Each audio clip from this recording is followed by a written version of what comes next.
just because something is more expensive doesn't always mean it costs more. What I'm referring to here is when you're doing your fire sprinklers. Now, when you have fire sprinklers in a new home, you generally have them on the ceilings. Some people may not even know that there's ones that you can get that actually can go on the sidewall.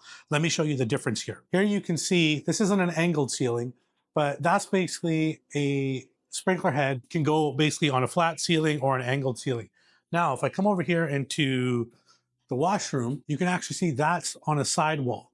And actually going down the stairs, we have another head here that's going through a sidewall and another head here that's going through a sidewall.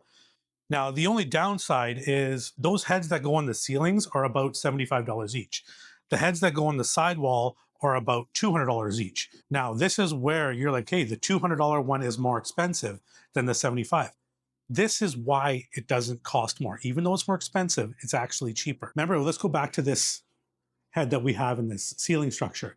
The issue is because this is an exterior wall, all of this area behind this pipe, as we follow it down, all the way through here is going to need to be boxed out with insulation. The same thing as this one over here.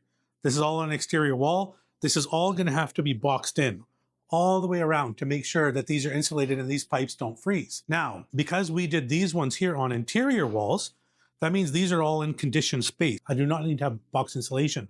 So the cost of having the insulation guy in and box all those sprinklers is actually more than me just moving from the 75 to $200 head. Now, it's not always the case that you can use a head on a wall as opposed to on the ceiling. That really is up to your local building code. But always think about, okay, if I'm going to be spending less or doing something that's a little bit cheaper, maybe spending a little bit more, is it truly a cost savings as I go through the entire construction cycle?